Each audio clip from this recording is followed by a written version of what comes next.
Henri Captif, c'est l'adaptation de La Prisonnière. Et à mon sens, elle a réussi l'infaisable. Je vous aime bien.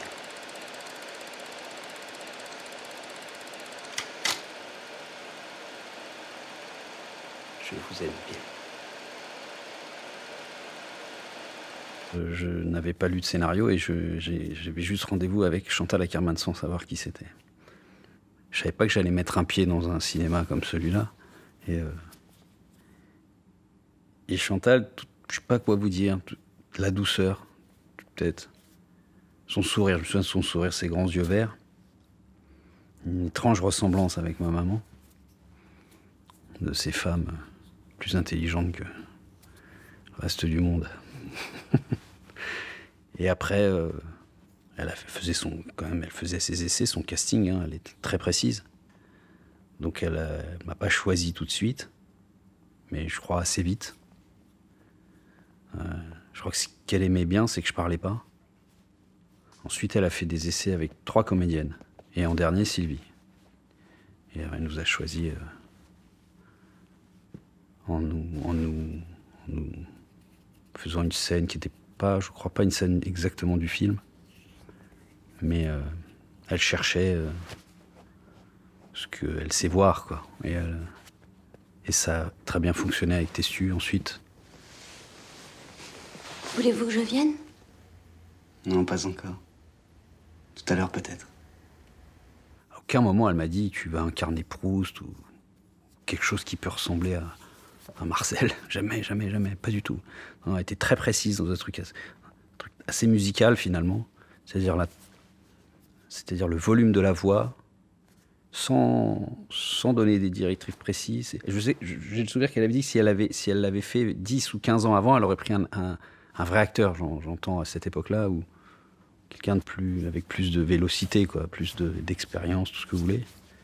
Alors que là, non, là quelqu'un assez débutant, c'est ce qu'elle voulait, peut-être pour se libérer de quelque chose d'un peu plus précis, un peu monomaniaque, comme elle avait de placer ses acteurs avec une telle précision. Elle voulait un petit peu de l'Est, mais pas trop non plus. Parce que, bon, voilà. Et donc, aussi, elle a été très, très attentive sur les cheveux, sur les costumes, évidemment, et sur la façon de marcher. Elle m'a demandé d'aller... Alors, ça a été quelques séances. Elle m'a envoyé chez je sais plus, un professeur de danse ou quelque chose comme ça. Elle m'a fait des séances de marche pour que cette marche soit... Parce que je chaloupe un peu, moi, de nature. Un petit côté gamin de Paris. Pas loulou, mais pas loin. Et... Donc elle a un peu cadré tout ça. Et après, une espèce de douceur, de gentillesse infinie. Et tous les trois, Sylvie, Chantal et moi, on était dans un truc, je sais pas, je dirais pas qu'il arrive qu'une fois dans la vie, parce que j'y m'est arrivé d'autres histoires de cinéma après, mais quand même assez étonnante, quoi. Qu'y a-t-il? À quoi pensez-vous? À rien. À rien. J'aimerais tant savoir à quoi vous pensez. Savoir ce que vous êtes. Ce que vous me cachez. Dites-le moi, rien, dites-moi à quoi vous pensez. Si je pensais à quelque chose, je vous le dirais, mais je pense à rien. Et ce murmure, très... un peu comme une mer dangereuse, là. C'était... c'est pour moi la force du film, c'est ça, c'est ces dialogues déjà ponctionnés avec une intelligence incroyable.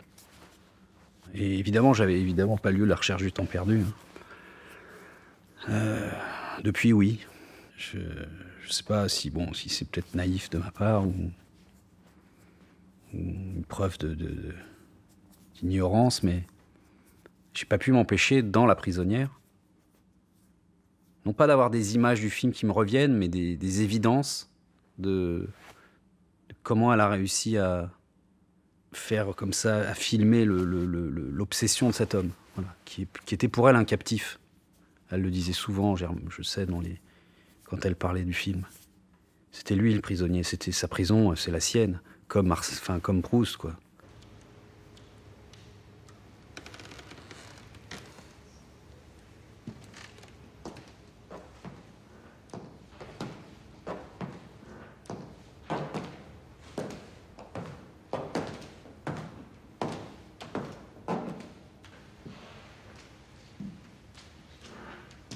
Elle avait une telle puissance, c'est-à-dire elle prenait presque l'adolescent que j'étais, parce que franchement, j'étais un peu... et qu'elle a comme ça cadré, mais qu'elle a su, sans me le dire, parce que je trouve que les choses les plus... qui marchent le mieux, c'est quand on le dit pas, vraiment. Alors, peut-être que c'est mon silence qui lui a dit que c'était un vrai silence, que c'était pas un faux silence de... Je pense qu'elle aurait entendu si mes silences étaient des techniques pour... non.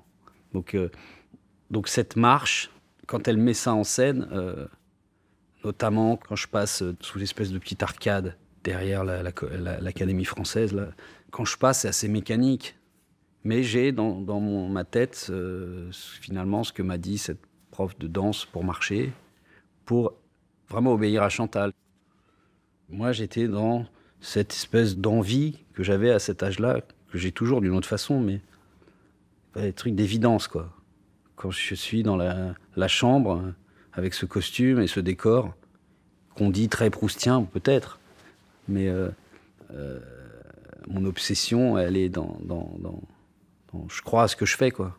Avec Chantal assise sous la dolly, la caméra. Parce que Chantal, elle regarde ses acteurs, elle ne passe pas par un écran de contrôle. Donc. Et il n'y a pas eu de difficulté. Je vous dis, à part cette scène de la baignoire, avec un dialogue assez littéraire, mais cette façon que j'ai de le dire, c'est elle qui m'emmène à le dire comme ça. Ça m'échappait, en fait. Je ne me rendais même pas compte. Elle m'a dirigé tout le temps, mais évidemment, mais je ne me rendais pas compte.